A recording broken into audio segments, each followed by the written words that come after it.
Estudiantes de grado noveno, tengan todos una feliz jornada y término, incluso un feliz fin de semana. Me comunico con ustedes por varias razones. Entonces, lo primero, tenemos una clase de producción y una clase de retroalimentación de los tópicos que vemos semanalmente. Llevamos 2 semanas. La primera semana, capitalismo, evidencias de aprendizaje sobre el capitalismo. Y esta semana, sobre el socialismo. Entonces, ustedes ya tienen un acercamiento preliminar. ¿Qué intentaba yo? Que la clase del jueves fuera de retroalimentación, teniendo en cuenta que nos acercamos al examen. Y en ese sentido me parece más pertinente tener más cerca la clase de retroalimentación para tener los conocimientos un poco más frescos. Pero teniendo en cuenta que la situación de cambio de horario nos alteró digamos que el curso de la clase en tiempo real, entonces como acuerdo con rectoría, hicimos una clase pregrabada para que estuviera al alcance de todos ustedes. Entonces ustedes tienen clase pues pregrabada sobre los elementos más importantes que tienen que consignar en su cuaderno y recordar. Entonces, ¿cómo va a ser nuestra metodología de evaluación? Es muy sencillo, chicos. Ustedes son 27 estudiantes. Yo elaboro 17 preguntas. Nos reunimos en Zoom, ¿sí? Vamos a migrar a Meet, ¿sí? El hecho es que ustedes se reúnen, se incorporan, yo llamo a lista, tomo la asistencia y el primero de la lista empieza a responder las preguntas, ¿sí? Entonces, ¿de qué vamos a hablar? Capitalismo y también vamos a hablar fundamentalmente de cómo funciona la estructura científica desde la cual se piensa el socialismo. ¿Listo? Eso es súper importante. ¿Qué es lo más importante que ustedes tienen que divisar sobre el socialismo? El socialismo es un movimiento, una corriente política y económica. Listo, ahora bien, cuando hablamos del socialismo, ¿qué es lo más importante y que nos conviene que ustedes entiendan sobre el socialismo? Bueno, entonces lo más importante para hablar sobre el socialismo es tener en cuenta que es un sistema político y económico que surge a partir de una necesidad de plantearse y analizar cómo es que se está acrecentando el sistema capitalista y qué efectos negativos está generando. Cómo a partir de esos efectos negativos podemos plantear una solución o una idea, digamos que evite la explotación de la población. Entonces, incorporen ese término. Yo puedo preguntar qué es la explotación en el sistema, digamos, desde el precepto analítico, desde la idea analítica, desde el momento en que el socialismo analiza el sistema capitalista, ¿vale? Entonces, ¿qué es importante tener en cuenta? Eso, que surge a partir de analizar cómo son las dinámicas del mercado del sistema capitalista. ¿Qué podemos ver nosotros también del sistema económico socialista? Entonces, el sistema económico socialista, se analiza y lo empiezan los primeros pensadores más importantes son Carlos Marx y Federico Engels. Ellos empiezan a entender que ese sistema en particular se puede analizar a partir de unos conceptos. ¿Sí? Entonces, uno de esos conceptos bien trascendentales son los medios de producción, los modos de producción y el plusvalor, pero también la explotación y la alienación. ¿Listo? Además, ¿qué tenemos que tener en cuenta? Que el hecho de que para el capitalismo uno de los elementos más importantes del capitalismo sea la propiedad privada, ya supone una desigualdad frente al otro, porque hay gente que empieza en esa competencia a tener la posibilidad de acceder a esa propiedad privada y otros no. Entonces ya empiezan a haber unas desigualdades. ¿Listo? ¿Qué es importante? Carlos Marx y Federico Engels empiezan a analizar que existe una lucha de clases. Eso es un concepto súper importante. Si ustedes quieren consultar para profundizar, maravilloso. Tendrán un mayor poder de argumentación. Sin embargo, pues las bases las vamos a dar acá. Entonces, la burguesía y el proletariado, que son la clase obrera, o los proletarios son la clase obrera, son digamos que las dos clases más importantes para pensarse en cómo surgen esas desigualdades. Entonces, ¿quiénes son los proletarios? Están conformados por los banqueros, los comerciantes y los dueños de las fábricas en el capitalismo industrial. Eso lo vimos en la clase pasada. Entonces, Carlos Marx y Federico Engels empiezan a analizar que los medios de producción capitalista son los objetos, los elementos materiales que se tienen para producir una actividad comercial, ¿sí? Entonces, ejemplo, las máquinas para pasteurizar la leche para yo tener mi fábrica de venta de leche.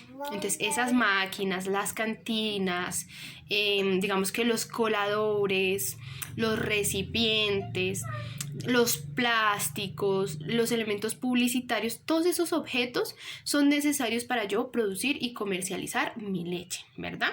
Entonces las máquinas ordeñadoras, ejemplo, en algunas máquinas, algunas empresas más industriales pues se tienen todos esos elementos materiales, ¿sí? Sin embargo, entonces, ¿qué es un medio de producción? Un objeto, la serie de objetos que se necesitan para la producción de una actividad comercial, puntualmente hablando. ¿Listo? Que también es importante tener como muy presente. Entonces, aparte de eso, podemos decir nosotros que el capitalismo tiene otro elemento y son los modos de producción. Los modos de producción capitalista son digamos que son los propietarios de esos medios de producción que hacen parte de ese proceso comercial. ¿Cómo así? Pues entonces el modo de producción capitalista es el dueño de la fábrica de leche que se encarga de comercializarla, ¿sí? Entonces el dueño de fábrica, que es pues un burgués, ¿sí? Hace parte de esa categoría analítica. Entonces eso es como muy importante tenerlo así como súper presente. Entonces cuando yo digo medio de producción es los objetos, los elementos materiales que se necesitan para la actividad. Y cuando yo digo un modo de producción es el propietario, ¿sí? La posibilidad de la tenencia de, de dicha actividad económica, ¿sí? Entonces, y ese propietario de fábrica es parte perteneciente a la clase burguesa, ¿sí? Ahora bien, el plusvalor o la plusvalía es el trabajo que un trabajador genera, digamos que más del trabajo que tiene que realizar, que se paga, perdón, y no es reconocido dentro de su paga. Ese plusvalor, esa plusvalía ya la hemos tratado muchas veces en clase. Entonces es súper importante tenerla presente porque hace parte de los conceptos desde los cuales el socialismo se ha pensado y analizado porque es desigual la sociedad incorporando el capitalismo como sistema económico. La explotación, ¿cómo surge? Bueno, pues digamos que todo es como una cadena, ¿no? Entonces el trabajador que trabaja más horas, que su salario tiene, digamos que una franja horaria, pero él trabaja más de esa franja horaria, ese es el plusvalor. Y a partir de que yo genero esa actividad de plusvalía, es decir, de que yo se me deja de reconocer mi trabajo completo y yo hago más de lo que tienen que reconocerme, es la forma desde la cual el dueño o propietario de un establecimiento se enriquece. Y cuando un propietario se enriquece, esa posibilidad desde la cual se está generando esa situación es explotación. ¿Listo? Ahora bien, ¿desde qué perspectiva nosotros podemos visibilizar todos esos postulados que plantean Carlos Marx y Federico Engels? Vas fácil, muchachos. Entonces, ellos están viendo que hay una convulsión muy importante, que las industrias, porque Carlos Marx pertenece en el momento en el que el capitalismo es industrial, ¿sí? Él está en pleno auge de la revolución industrial. De hecho, Carlos Marx estaba en Inglaterra, ¿sí? Que es, digamos que la cuna de ese proceso. No olviden consultar el video, revisar sus apuntes, ser muy cuidadosos, porque al azar le puede salir cualquier pregunta de cualquier tema, de cualquiera de los dos temas, a un estudiante. Entonces, ¿qué es necesario? Que todos estudien todo. Bueno, entonces continuando. Carlos Marx, en ese pleno auge de entender que las cosas empiezan a dar en masa, empieza a entender varios conceptos. Entonces, uno de ellos es la alienación, que digamos que tiene un efecto más grande en las industrias más, digamos, mayoristas, digamos que las industrias mucho más, digamos, de cantidad, ¿sí? Que producen cantidad y que son mucho más grandes, digamos que una escala mucho más grande. Entonces, la alienación se piensa como la pérdida de la humanidad del trabajador frente a la ejecución de una actividad, ¿sí? Entonces, digamos que los obreros terminan ejerciendo una función, ¿sí? De máquinas, ¿sí? Y digamos que la cantidad de horas de trabajo y la cantidad, digamos, del tiempo y de todo lo que supone estar dentro de esa actividad económica genera que yo pierda de alguna manera, digamos que el sentido humanitario y me enfoque solamente a mi trabajo y en esa actividad comercial. Eso lo empieza él a notar. ¿Qué también podemos notar? Pues aparte de la explotación, ¿sí? Que ya empiezan a darse en brechas, es decir, como una división muy importante de una clase sobre la otra. ¿Qué es importante que él empiece a ver también? Que existe una división del trabajo. Todos los conceptos los vamos a preguntar. Entonces, la división del trabajo, ¿qué quiere decir? Pues como su nombre lo indica. Entonces, digamos que hay una forma en particular en la cual cumplimos con una tarea comercial digamos que contractual, ¿sí? Y digamos que en una empresa, pues hay una serie de actividades que se delegan para cumplir, ¿sí? Y también, digamos, las industrias tienen trabajos y actividades y naturalezas comerciales diferentes. Entonces podemos decir la industria lechera, podemos hablar de la industria textil y hay una división del trabajo interna y externa para pensarnos, digamos, que esa situación. Entonces, en ese orden de ideas podemos plantear diferentes formas en las cuales surge esa explotación, surge esas, digamos, desigualdades. ¿Qué es importante entonces enmarcar? Que no solamente Marx plantea eso, sino que ¿dónde está el papel del Estado? ¿El Estado cumple algún papel? ¿Por qué? Porque en el capitalismo pues hay algunas versiones y unas visiones de cómo enfrentar esa situación. Entonces, Adam Smith dice que la oferta y la demanda dentro del mercado que hace parte del sistema capitalista, pues el Estado no debe intervenir, ¿sí? ¿Qué dice Carlos Marx? Carlos Marx dice que al ver esa situación, digamos, del capitalismo, cómo está en ese auge, en ese, digamos que en ese crecimiento mayúsculo, él está viendo que es necesario pensarse el hecho de que el Estado cumple un papel de enajenación, ¿sí? Enajena a la gente, ¿sí? Eso es muy importante. Pero él no está diciendo que el Estado no pueda ser útil en impactar frente a estas situaciones tan difíciles, ¿vale? Entonces, ¿el qué plantea? Él dice, aquí tiene que haber una revolución, ¿sí? Una forma diferente de gestionar los recursos y el Estado tiene que ir a la par. Es decir, él no niega que el Estado cumple un papel muy importante y que el Estado debe cumplir ese papel. Dice que enajena, pero que en medio de la revolución de ese pensamiento y de esa forma de administrar los recursos, pues digamos que es vital para que una sociedad crezca. Entonces, a diferencia de unas vertientes de la izquierda, no está negando el papel tan importante que cumple, sino por el contrario está diciendo, sí, enajena, pero ¿de qué manera va a cumplir un papel efectivo? Administrando la propiedad desde lo público. ¿Listo? Entonces veamos una situación diferente. ¿Cuál es la diferencia más importante entre el capitalismo y socialismo? Fácil. En el capitalismo, propiedad privada es un elemento grande para la generación de riqueza. Y en el socialismo es el Estado y las formas en particular donde se administran las diferentes propiedades desde lo público. Es decir, estamos hablando de que todo el mundo tenga acceso a esa propiedad y que el Estado se encargue de administrarlo para no generar brechas de desigualdad. Eso está planteando el socialismo, muchachos. Ahora bien, ¿qué ejemplos podemos enmarcar de allí?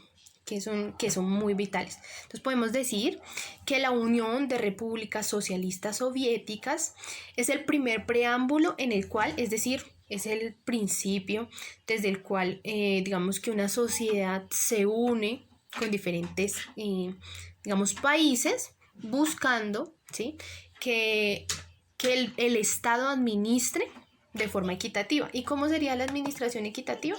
Pues, ¿quiénes son los que producen la riqueza? Los obreros. Que la administración de los recursos y el poderío esté en manos de los obreros. ¿Listo? Entonces, digamos que ese es un principio desde el marxismo-leninismo. ¿Qué relación tiene el socialismo con el marxismo-leninismo? Que para que surgiera el socialismo tuvieron que haber unas corrientes de pensamiento que les dieran las bases para que se estructurara.